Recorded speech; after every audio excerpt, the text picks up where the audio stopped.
रामायण भारत की आत्मा है।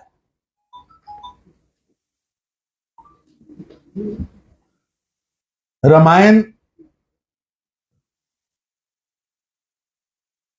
सबसे पहले भगवान वाल्मीकि जी ने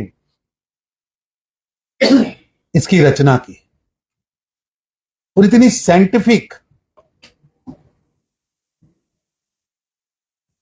शायद आप लोगों को मालूम हो या ना हो, वाल्मीकि जी की रामायण में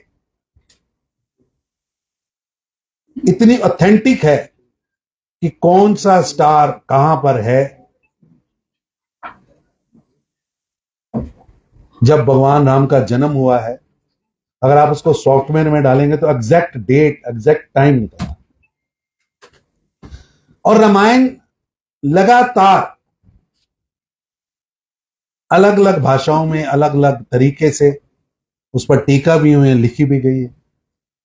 अभी आजकल जो दूसरी प्रचलित ज्यादा रामायण है उत्तर भारत में, वो गोस्वामी तुलसीदास जी द्वारा रामचरितमानस तमिल में लिखी गई रामायण है, कन्नड़ में लिखी गई रामायण है। लेकिन ये मेरी जानकारी के मुताबिक, हो सकता है मैं गलत भी हूं, डोगरी में लिखी गई ये पहली रामायण है। ठीक है जी। शायद गोस्वामी तुलसीदास जी का काम बैलेंस रह गया था, जो काम नसीब सिंह जी के हिस्से में आया। आप भाग्यवान है नसीब जी। राम जी का चरित्र लिखना बिन राम कृपा नहीं हो सकता, नहीं हो सकता। सच कह रहा हूं, आप 4 अक्षर नहीं लिख सकते। क्योंकि मैं इस सारी चीज से जुड़ा हूं, इसलिए मैं आपको कह रहा हूं कि आप भाग्यवान, आपकी टीम भाग्यवान है, और हम सब लोग भी भाग्यवान है जिनके हाथों से 108 मन को मनी, यानी 108 हिस्सों से पूरी रामायण का चित्रण होता है। बहुत बड़ी बात।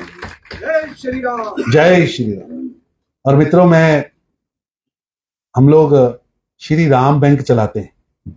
पता नहीं यहां प्रथा है कि नहीं प्रथा है,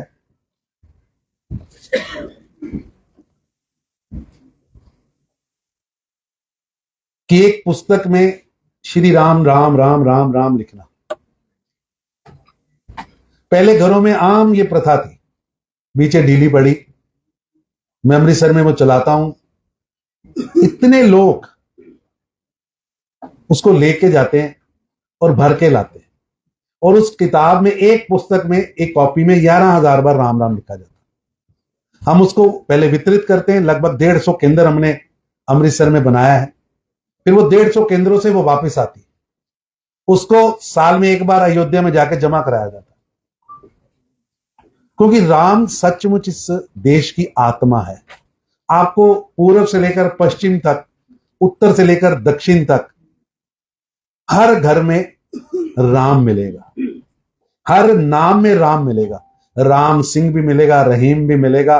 राम एक ऐसी शक्ति है जो पूरे समाज को जोड़ के रखती है।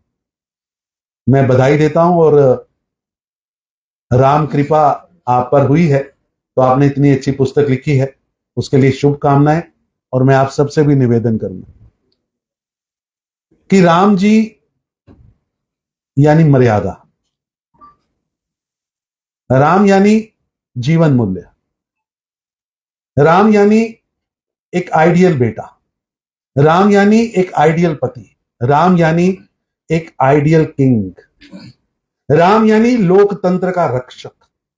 कितना बड़ा लोकतंत्र कि लोकतंत्र में एक व्यक्ति, हमें लगता है कि पुस्तक में आता है कि एक धोबी के कहने पे, धोबी यानी एक लोकतंत्र का एक व्यक्ति भी अगर कोई इतराज करता है तो राजा उस पर एक्ट करता है। ऐसा लोकतंत्र, राजा का धर्म, मर्यादा, सारे जीवन में उस मर्यादा का पालन। और कितना परिवार के लिए कितनी इंपॉर्टेंट है कि जब हम सब अपने घर में देखते हैं कि पिता के मुंह से निकले शब्दों के लिए 14 वर्ष का वनवास।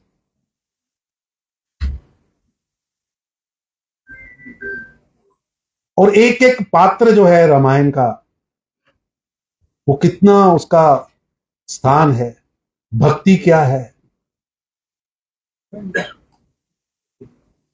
भक्ति को अगर हम देखते हैं तो दो लोगों में मैं समझता हूं, अगर परिवार में तो लक्ष्मण जी को देखता हूं तो भक्ति का एक अलग भाव है, भरत जी को देखो तो भक्ति का अलग भाव है।